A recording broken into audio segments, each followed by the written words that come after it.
Isang maganda at mapagpalang araw sa iyong lahat. Anong gagawin mo kapag nakalimutan mo ang iyong password ng iyong social media account at emails? May pag-asa pa bang makikita at ma-recover ang iyong email?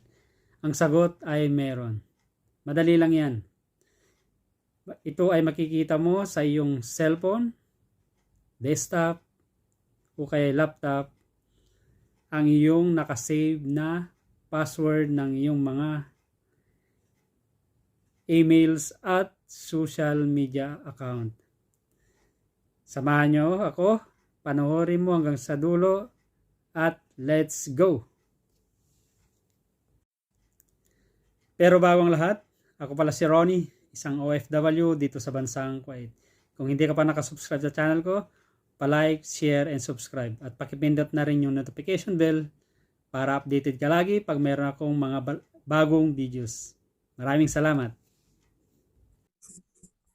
I-open mo lang ang iyong mobile at kung di ka pa nakapag-login sa iyong Gmail ay dapat kang mag-login.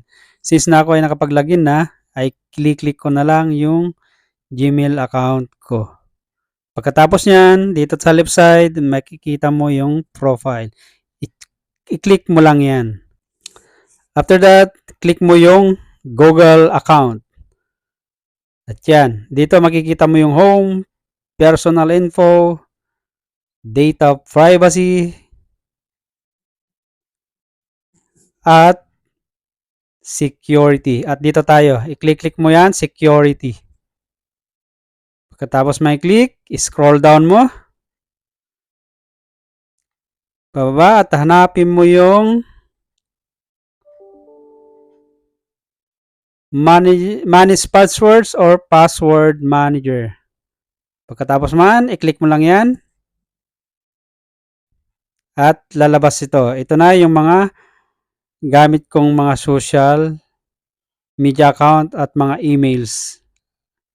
Para makita mo yung password ay katulad dito, yung Yahoo ko. Mayroon akong 2 Yahoo naka-login. I-click ko lang to para makita natin yung password. At open mo ang iyong mobile screen lock. Tapos ito na ang lalabas. Ito, mayroon akong 2 Yahoo email ad.